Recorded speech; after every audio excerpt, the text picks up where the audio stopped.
नमस्कार मित्रों, 11 क्लासेस के यूट्यूब प्लेटफॉर्म पे आपका बहुत बहुत स्वागत है। मेरा नाम विवेक है। आज नई सरकार का गठन हो गया है। प्रधानमंत्री ने शपथ ग्रहण समारोह में अपनी शपथ लेते हुए 18वीं लोकसभा के चुनाव के बाद जो परिणाम आए थे उसके आधार पर नरेंद्र मोदी ने अपने तीसरे कार्यकाल की शपथ ले ली है। अब यह जानना बहुत ही बेहद दिलचस्प हो गया है कि जो हमारी नई सरकार बन रही है उसकी क्या क्या चुनौतियां होंगी। आइए उन चुनौतियों को देखेंगे। एक रिपोर्ट में यह बताया गया है कि जो भारत की जीडीपी होगी, जीडीपी ग्रोथ वो 8% से ज़्यादा रहने वाली है, जो एक बहुत ही अच्छा संकेत है। लेकिन इसके साथ ही साथ जो मध्यम और लघु उद्योग हैं उनकी संख्याओं में हो रहे गिरावट और एआई टेक्नोलॉजी हो गया आपका, या रोबोटिक क्रियाकलाप हो गया, या ऑपरेशनल या कंप्यूटरीकृत जो प्रणाली डेवलप हो रही है रोजगार के क्षेत्र में, वह एक चिंता का विषय है जिससे रोजगार के अवसर कम होते नजर आ रहे हैं। तो आइए आज हम इसी विषय पर बात करेंगे। आज का हमारा टाइटल है नई सरकार की क्या होगी चुनौती। होंगे खबर क्या है। खबर को हमने जाना कि 18वीं लोकसभा का चुनाव संपन्न हो गया है, परिणाम भी आ गए हैं। किसी एक पार्टी को बहुमत नहीं मिला है, लेकिन एनडीए सरकार ने एनडीए की सरकार बन गई है। हमारे प्रधानमंत्री मोदी तीसरे कार्यकाल के लिए प्रधानमंत्री की शपथ ले चुके हैं। तो उनके समक्ष क्या चुनौतियां होंगी, उन चुनौतियों पर आज हम बात करेंगे। पहली चुनौती को देखेंगे, युवा बेरोजगारी। हम जानते हैं कि हमारा देश युवाओं का देश है और जो बेरोजगारी दर है वो युवाओं में काफ़ी ज़्यादा बढ़ गई है। कई रिपोर्ट्स भी ऐसा बताती हैं। तो यह एक नई सरकार के सामने एक बहुत बड़ी चुनौती होगी। जलवायु परिवर्तन और कृषि समृद्धि पर बात करेंगे। जैसा कि हमारे जो अनाज उत्पादन है उसमें जो पिछले वर्ष की तुलना में कमी देखी गई है, क्या हम अपनी खाद्यान्न आपूर्ति को सक्षम करने में, पूरा करने में सक्षम है या नहीं है, यह भी एक बड़ी चुनौती होगी। हमें कृषि उत्पादन को बढ़ाना होगा, कृषि से संबंधित उत्पादों को बढ़ाना होगा। कृषि के लिए जो हम अपना बजट का हिस्सा अलॉट करते हैं उसमें वृद्धि करनी होगी, या कौन सी ऐसे नीतियों का निर्धारण करना होगा जिससे कृषि क्षेत्र में हम आगे बढ़ें।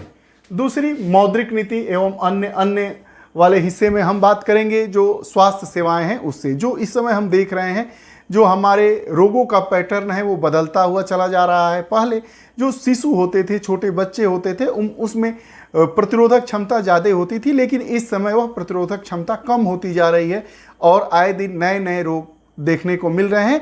तो हम देख रहे हैं कि जो बीमारियों का पैटर्न है वह चेंज होता चला जा रहा है। वह भी एक सरकार के सामने बड़ी चुनौती होगी। आइए एक एक कर सभी मुद्दों को हम देखते हैं। युवा बेरोजगारी की बात करते हैं। जो सरकार की नई सरकार जो बनी है उसकी सबसे बड़ी चुनौती होगी युवा बेरोजगारी। आपने देखा कि जो CSDS की रिपोर्ट आई थी उसमें हमने देखा कि जो युवा हैं, जो बेरोजगार हैं, उनका मत प्रतिशत पिछले वर्ष की तुलना में भारतीय जनता पार्टी की तरफ कम झुका है। तो यह सरकार चाहेगी कि युवा बेरोजगारी की समस्या को हम कैसे सुधारें। सबसे बड़ी चुनौती युवा बेरोजगारी की बढ़ती समस्या है। जनसांख्यिकी लाभ को खत्म करने का खतरा उत्पन्न हो रहा। श्रम शक्ति के आवधिक सर्वेक्षण यह बताते हैं कि जनवरी और मार्च 2024 में 15 से 29 आयु वर्ग के शहरी बेरोजगारों का औसत 17% था। जनवरी और मार्च 2024 में जो आंकड़े प्रस्तुत किए गए थे उसमें बताया गया था कि जो शहरी बेरोजगारी है उसमें 15 से 29 आयु वर्ग के लोगों का औसत 17% था, जो कि बहुत ही चिंताजनक है। जनसांख्यिकीय लाभ को खत्म करने का खतरा उत्पन्न हो गया है कि जैसे भारत में जो युवा आबादी है उनकी संख्या बहुत ज़्यादा है। तो अगर हम उन युवाओं को रोजगार दे देंगे तो हम विकास के नए आयाम को छू सकते हैं। जो जीडीपी ग्रोथ है वह दिनोत्तर वृद्धि करेगा। भारत का जो सपना है कि हमारी जो इकोनॉमी हो वो टॉप 2 या टॉप 3 या टॉप 1 की इकोनॉमी हो जाए पूरे वर्ल्ड में, उस अगर सपने को पूरा करना है तो जो हमारी युवा आबादी है, युवा बेरोजगारी है, उसको ख़त्म करेंगे। युवा बेरोजगारी को ख़त्म करने का मतलब यह है कि हम अपने जनसांख्यिकी लाभ का पूरा प्रयोग करें, उसको स्किल दे, उसका कौशल विकास कार्यक्रमों के तहत सरकार के द्वारा कौशल विकास कार्यक्रम चलाए जाते हैं, उनका उपयोग करके हम इससे राहत हमको मिल सकती है। सरकार की चुनौतियां समाप्त हो सकती हैं और युवाओं को रोजगार मिल सकता है। इस अवधि के दौरान लगभग 12 राज्यों में से 20% से अधिक बेरोजगारी दर की सूचना मिलती है।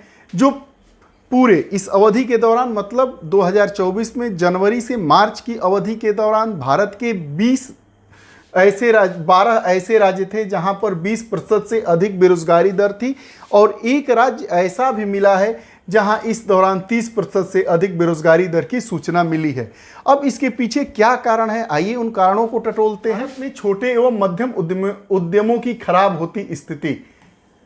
ऐसा माना जाता है कि जो भारत हमारा देश है उसमें छोटे और मध्यम प्रकार के उद्यम थे। आप दिल्ली शहर को देखिए, जो एनसीआर रीजन है उसमें तमाम छोटी छोटी कंपनियां थी, जीन्स बनाने की, बटन बनाने की, सीएफएल बनाने की, बल्ब बनाने की, स्विच बनाने की, कील बनाने की, पेन बनाने की, और उसके बाद इस तरह के छोटे छोटे लघु। लेकिन सरकार की कुछ ऐसी पॉलिसियां हैं जिसके कारण वह कंपनियां धराशायी हो गई है, या तो अपना काम सही तरीके से नहीं कर पा रही है, जो बेरोजगारी का एक बहुत बड़ा कारण है। ऐसा माना जाता है कि पूरे भारत में 11 करोड़ रोजगार इन्हीं कंपनियों के माध्यम से मिलता था। कौशल प्रशिक्षण का भी अभाव है। हमारे जो युवा हैं वो स्किल नहीं है, उनमें कौशल प्रशिक्षण का अभाव है। सरकार के द्वारा प्रधानमंत्री कौशल विकास कार्यक्रम का प्रारंभ भी किया गया था, उससे जरूर लाभ मिला है, लेकिन जिस प्रकार की संकल्पना के साथ उस प्लान को फ्रेम किया गया था, उसको कार्यान्वित करने के लिए सरकार के द्वारा उस पर बजट में पैसे आवंटित किए गए थे, उसका समुचित लाभ नहीं मिल पाया। और जो कौशल रहित युवा भी एक बहुत बड़ी बेरोजगारी के कारण माने जा रहे हैं कि हम में कौशल ही नहीं है तो हमको रोजगार कहाँ से मिलेगा। उद्योगों में स्वचालन एवं रोबोटीकरण। जो उद्योगों का स्वचालन से क्या तात्पर्य आप समझते हैं कि कई ऐसी मशीनें आ गई हैं, जैसे कृषि क्षेत्र को ही आप ले लीजिए। पहले किसान होते थे, फावड़े से अपना काम कर लेते थे, लेकिन अब क्या हो गया है, अब हार्वेस्टर मशीनें आ गई है। खेत की कटाई करते समय किसान और मजदूरों की जगह पे हार्वेस्टर मशीन या तमाम तरीके के कृषि यंत्र आ गए हैं, जिनसे अब क्या हो गया है, जो लोग रहते थे उसमें रोजगार उन लोगों को 2-3 महीने मिल जाता था, साल भर में उनको भी रोजगार नहीं मिल पा रहा है। दूसरा रोबोटीकरण हो गया है। अब व्यक्ति का स्थान या तो मशीनें ले ली हैं या तो रोबोट ले लिया है, उसी की ये बात कर रहा है। अब दूसरा जो बड़ा कारण है, जलवायु परिवर्तन और कृषि समृद्धि दर। भारत के कई स्थानों पर तापमान 50 डिग्री सेल्सियस के ऊपर चला गया है। आपने देखा भीषण गर्मी की चपेट में पूरा विश्व ही नहीं, विश्व तो था ही, लेकिन विश्व का भी एक जो टेम्परेचर रीजन हो गया है। भारत में भी तापमान बहुत अधिक, दिल्ली में तो टेम्परेचर 50 डिग्री के ऊपर हो गया। भारत के कई अन्य शहरों में टेम्परेचर 40 से तो ऊपर है ही है। तो हमें जो ग्रीन कार्बन है, कार्बन उत्सर्जन पर देखना होगा। जो ग्रीन इकोनॉमी है उसको कैसे हम डेवलप करेंगे, इस पर भी बात। सोलर एनर्जी पर हमको बात करनी होगी, उस पर काम करना होगा। कैसे 33% तक हमारे भारत का जो क्षेत्र है उस पर वन लगाए जाएं, वृक्षारोपण हो, ताकि इससे भी जो ग्लोबल वार्मिंग है वो भी एक बहुत बड़ी समस्या है इस सरकार के सामने। उसके बाद जो कृषि उत्पादन वृद्धि दर है वह 1.4% 2023-24 में है, और पिछले वर्ष वृद्धि दर यही 4.7% थी। कृषि उत्पादन वृद्धि दर कम हो रहा है, जो भी एक चिंता का कारण है। एक एसोसिएशन है जिसका नाम है आटा मिलर्स, उन्होंने कहा है कि इस वर्ष गेहूं का उत्पादन 105 मिलियन मीट्रिक टन था, जो इस वर्ष मतलब 2023-24 में, लेकिन यही पिछले वर्ष अर्थात 2022-23 में 112 मिलियन मीट्रिक टन था, जिसकी अपेक्षा यह उत्पादन बहुत ही कम होता जा रहा है। अनाज, दालों एवं तिलहनों का उत्पादन भी पिछले वर्ष की तुलना में कम हो रहा है। तो सरकार के सामने एक सबसे बड़ी चुनौती है कि हम अपने जो अनाज हैं, तिलहन है, दाल है, गेहूं है, चावल है, उसके उत्पादन को एक ऐसे स्टोर तक रखें कि ताकि हमारे देश में जो खपत है उसमें सामंजस्य रखे और उत्पादन हमारा कम से कम भारत के लोगों की आवश्यकताओं को पूरा करने में सक्षम हो सके।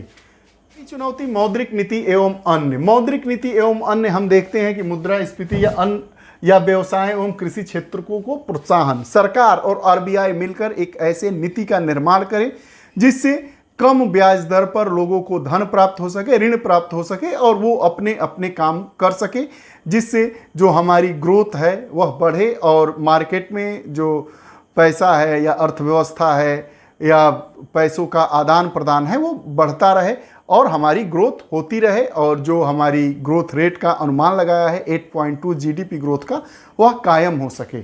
दूसरा, बीमारियों के पैटर्न में बदलाव भी सरकार के सामने एक प्रमुख चुनौती रही है। आप देख रहे हैं कि जो हार्ट स्ट्रोक, आई स्ट्रोक जैसे तमाम नए नए मामले सामने आ रहे हैं। कुछ का तो कारण जलवायु परिवर्तन है और कुछ का कारण दवाइयों की गुणवत्ता में कमी का होना भी है।